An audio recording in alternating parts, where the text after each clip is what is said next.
Hello Internet, welcome back to our Circadian Dice series. In the last episode we took the ninja into the sunken ghost ship. We're just trying to unlock some relics, so we're grinding up the classes and getting some extra stars. We actually made 2 attempts in the last episode because things didn't go so well the first time around. But yeah, you should go back and watch that video if you are interested. So I think we will in this episode. Why don't we continue using the ninja? We only need 4 more stars to unlock the next relic. And I even think we're going to take the relic we just unlocked because I think it's interesting and I've never played with it, so I thought I would try it. Let's have a look. I'm having a bit of a bad day. I just want something nice and easy to play here, to run through, grind some stars. Oh, the infested sewer. We had trouble with petrification in the last episode. I don't love doing that again. Vampire Nest has a lot of high HP life stealers. I do think the ninja will have a bit of a hard time. But yeah, let's just run through that. Okay, we get 2 relics. Again, I like the adventuring kit because it adds a key to our second die, which I think is great, in addition to all the other things it adds. And we're going to take the new relic. I'm going to try the new relic. Basically, remember, we looked at this in the last episode. It removes the ability, so it makes our 3rd and 4th die a D5 instead of a D6.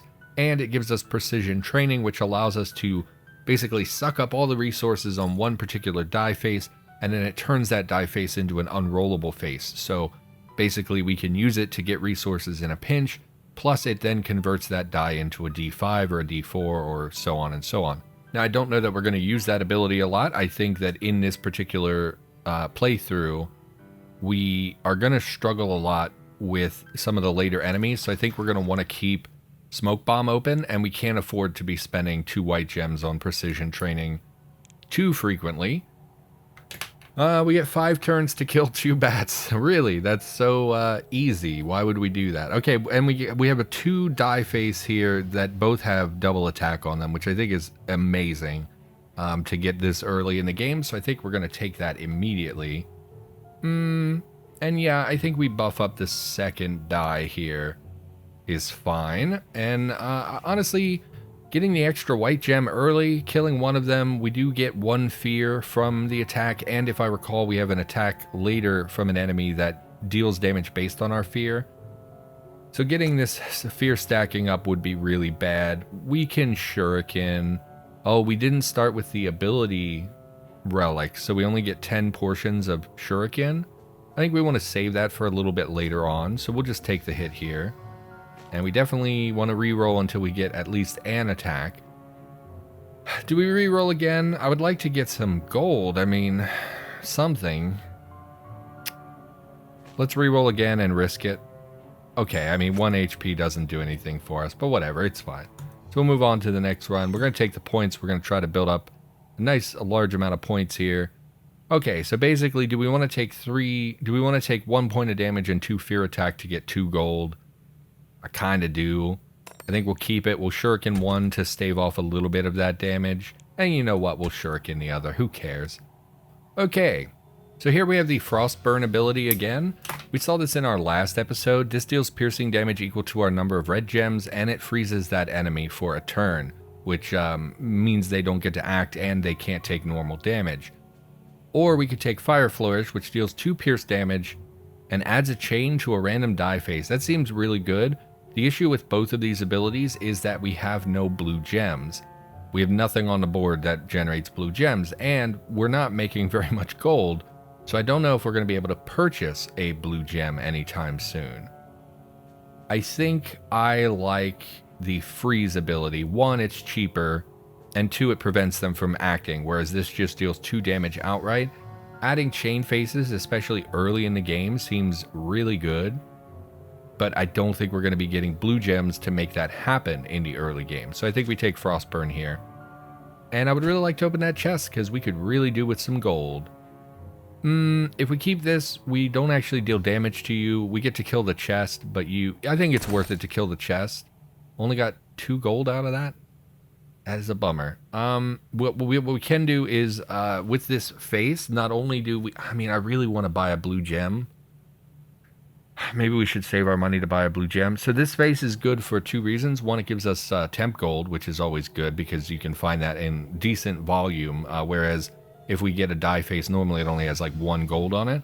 This is very cheap and has 2 temp gold, which can be pretty valuable. And then the other benefit is that this cursing attack gets added to another die. So if I add it to, say, this face, not only do I get 2 points of damage, but it also converts them both into curse attacks instead of half and half. You know, I think we do it. I think we buy this. Or we could make it triple curse piercing attacks if we added it to this face and buff this die even further. I think it's better to add to our weaker die to make our weaker die a little bit better. So that's something. And this point of damage means nothing because you have lifesteal. We already have maxed white gems. I think we reroll and hope to get something a little bit better. Wow. Okay. Reroll, please.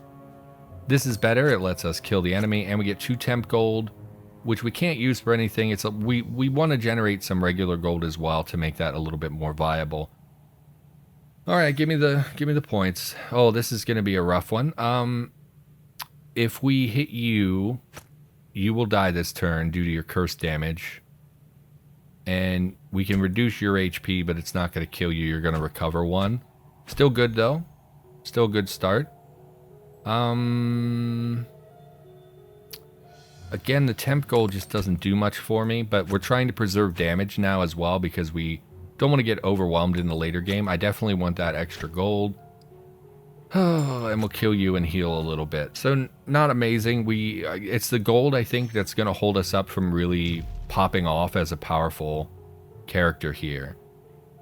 I think we pour all the damage onto you, and then we smoke bomb. We only have 3 charges of smoke bomb. I think we're going to need this later, frankly. I could precision training to remove an attack or something, reduce the die faces, and it would give... Does it like double? Gain all resources and attacks on target face, then erase it. I mean... I think I just smoke bomb this turn, and we'll figure things out this turn. Okay, so we can kill you outright, but we take 4 fear damage. That's so much fear damage. I think killing you is worth it. You add fear every turn. I think it's worth it to get that out of the way. The extra die is also going to help us out. Getting a double pierce on this new die face also might have some value. It's real cheap. We're going to struggle to keep building gold, so I think we just buy this. I don't think we're going to really pop off on this run based on how we've done so far. Double gold generation is nice. We get to kill 1, but then we go up to 9 fear, which is just not something we can abide at the moment. We need multiple attacks. Still not great. Going up to 8 fear. Can't get any red gems to use shuriken, so we're in a rough spot here. Okay, we kill you. It's not amazing. I think we should maybe not take the score streak and try to reduce. We don't have the option to reduce fear.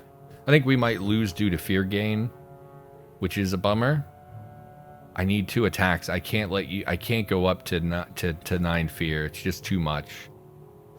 Okay, it's not great. This is not great, but we get to fear people off the board, so that's something. I really do want the red gems. Why don't we precision training? What do we want to consume here? How about just some gold? We'll get 1 gold out of it, and it will reduce it to a D5.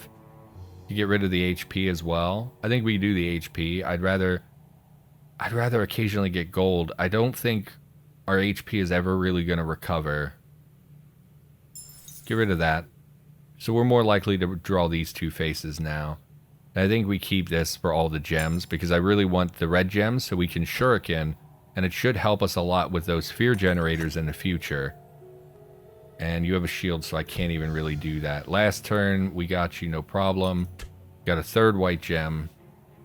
We can precision training in a pinch if we really need like 1 extra attack or something. I think we just move on. Oh man, removing fear would be good. I think we push the points though. I want the points. Okay, so these guys are going to be problematic, and the main reason is because they have lifesteal. So every time they hit us, they're going to recover 2 HP, which is a lot. I think we keep this and try to shuriken you down some. And the shield will prevent too much regen. Wow, we didn't get any red gems back from that. That hurts. That hurts a lot. Keep this for the red gems and the HP. He's going to heal for 1. We could buy a wild gem. Would be wonderful. I just don't think... I don't think we're going to... I think it's a little late to be buying... If we got the wild gem, where would I even put it? I'd have to lose some attacks, or we would lose the gold probably. We'd put it here. I think the extra shield plus the gem generation is probably worth it. Because we're going into the end game where we're going to need gems, or we're just not going to... We're not going to make it if we can't smoke bomb and shuriken. So... I mean, yeah, keep it for the wild gem. Mainly, I guess. We could precision training again. Could get an extra attack out of it or some gold. I think we would get rid of an attack here, make this a D4, so we're pretty likely to get these 2 faces. Yeah, let's do that. Okay. And we'll keep this. We've had no chests, by the way, really at all. I think we shuriken to get rid of you. Man, I just cannot get those to refund red gems. We're getting really unlucky with that. Keep building points. We're just going to keep working the points. All right. We do keep this. I think we can deal a damage to you, and it shields from a lot of this. I mean, we're going to take 2 more HP damage. We're on the second to last wave. I think we save smoke bomb for the next round for the boss fight. So I think we keep this. And why don't we focus you? And I can Frostburn to deal 1 damage to you and freeze you. And I think I'll kill you as well, just to take you off the board.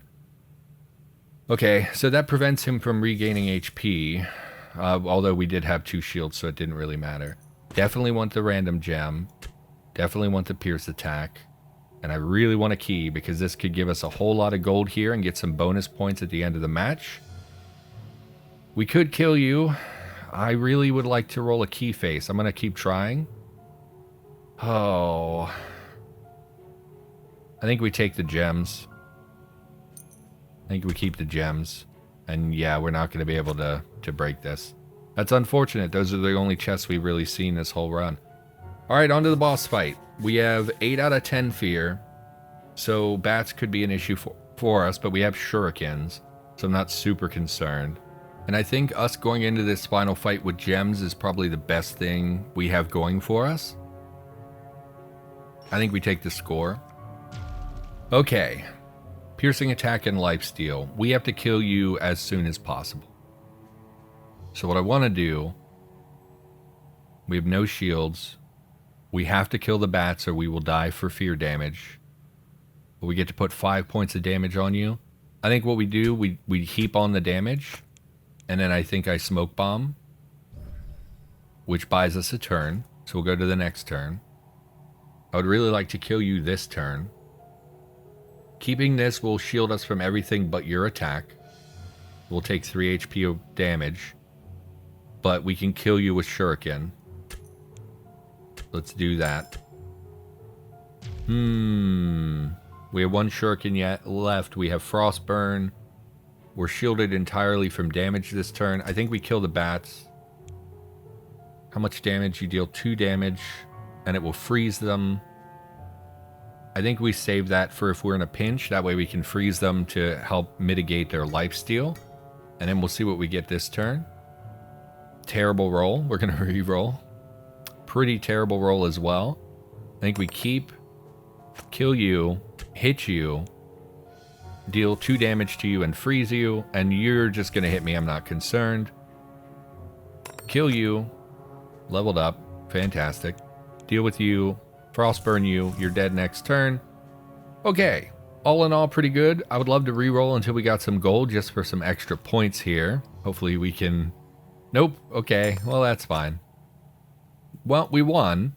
And we probably got a 5-star, given that we took points basically the whole way through. 662, not incredible, but it's something. We've unlocked a new scenario called the Crystal Nexus. We've unlocked mutants. Enemies in all scenarios can now mutate. Mutant enemies gain a random power, but they yield more XP and points when defeated. Yeah, so basically when we go in, the normal enemies will be slightly modified. So like a normal enemy, like those bats we just saw, they have a possibility of spawning in, let's say, with barrier. So the first point of damage you deal to them is mitigated. So it makes it, more challenging. And I did see, actually, before I updated, well, let's do this first. We unlocked the Windrider's bow, which I talked about in a previous episode, which I really like. It adds a double piercing attack to our first die, which is super, super valuable to get piercing attack. But more importantly, whenever we kill an enemy exactly with piercing damage, it will also deal 1 pierce damage to another random enemy. So in the scenario we were just doing, like let's just pop into it here.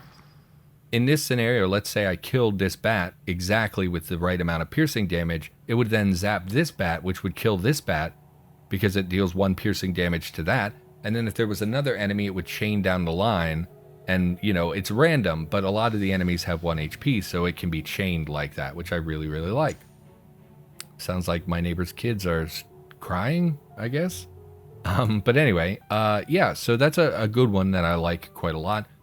But anyway, the mutant thing, like I said, so when I have not updated this game since I downloaded it, but I did see there was an update because some mutant, mutations that creatures would get are actually like super OP, makes them extremely difficult even for base level enemies, or impossible even in some circumstances.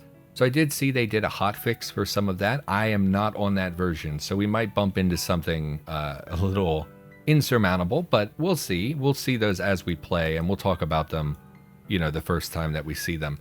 For now, though, thank you for watching. Hopefully you enjoyed the video. I'll be back with more Circadian Dice in the near future, and I will see you in the next one.